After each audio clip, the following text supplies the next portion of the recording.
Dada seed. Before Dada first did me harm, he sat on my bed and stroked my right leg, the one he would ruin. I watched his Adam's apple heft the axe and split his thoughts into sounds. He let loose hardwood splinters. They slid beneath my love, attached themselves to my heart, buried themselves deep, formed black lumps, so that in later life, whenever I was hugged, a splinter shaped the responses that escaped my mouth. My heart, Dada began, you see, or soon will, if you do not already, or if, sadly, your mother has failed to warn you, is as black as the inside of a coffin with the thick lid nailed shut. Made that way when my dad took revenge in the night for things done to him over an apple long ago. A single tear clung to the thick lashes of his left eye, a mountaineer poised on the cusp before the advancing avalanche. I have to warn you, he continued, that I am unable to love properly. I find the touch of your mother's lips intolerable. His nails scratched the skin beneath my shoulder blades raw, while Dada continued talking. Unlike you, my Da made me sleep in a Hessian sack, would you believe, and with Nuncle Pat as his sidekick, threatened to throw me in a river if I forgot myself and fell asleep. I'll do no such thing to you, he said, but must release the hellhounds that gnaw my organs in a fashion that allows me to keep breathing.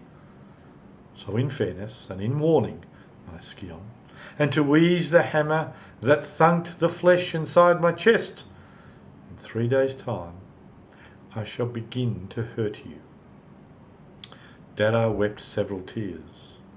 I watched them slide down his cheeks and lost them in the stubble and shadow of his chin and throat.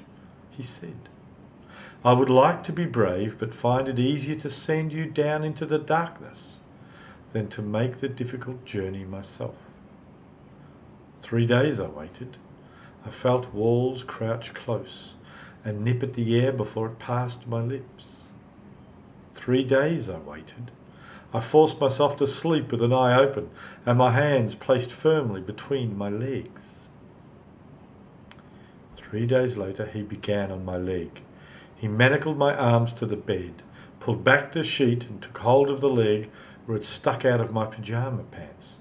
His left arm held it firm. His right hand grasped the arch of my foot. As he sung Goodnight Irene, he began to twist, until first the ankle cracked and then the knee was ruined. He revisited that leg every night for 40 nights.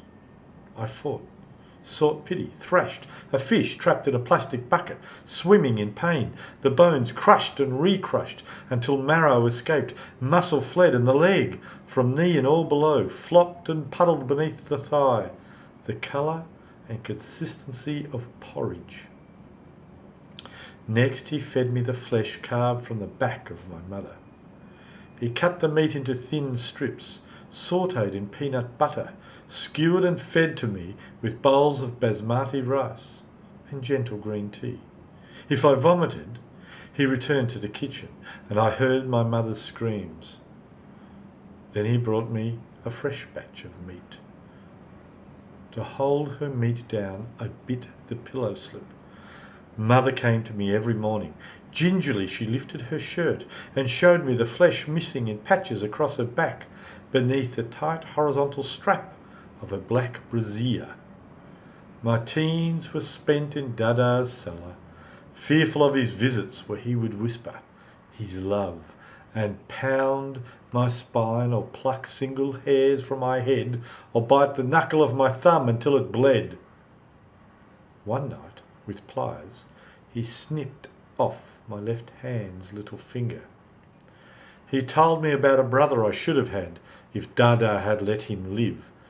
That one, he whispered in his hot breath, forced into my right ear, sleeps at the bottom of a river. I had to, don't you see, rid myself of the fear of that damn Hessian sack. I wet my mattress at night. During the day I dried it with a heat that emanated from my frail body. I coughed up my best years of my adolescence and spent myself time over on the soiled, spoiled sheets of that prison bed. At 21, Dada released me. Mother kissed me.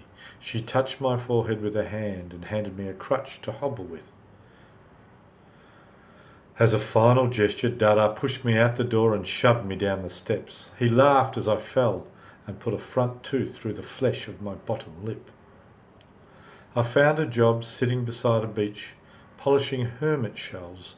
I stole off the crabs as they wandered the shoreline beneath the lapping light of the half moon.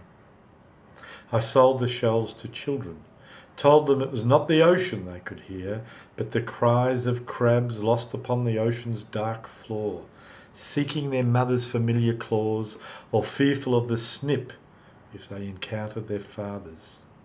I found a wife and brought her home to meet the family, was shocked when Dada seduced her. He forced my mother and I to watch while he coupled her.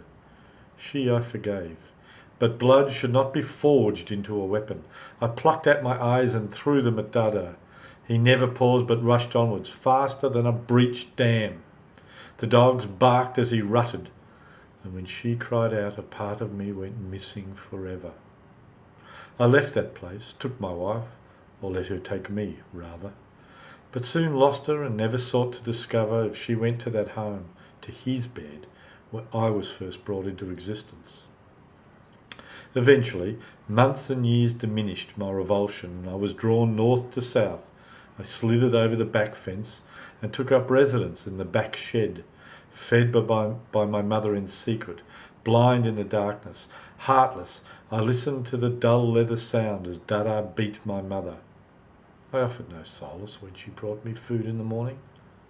Finally, I left the shack and discovered, like others before me, that the road back is harder still than the slide into darkness.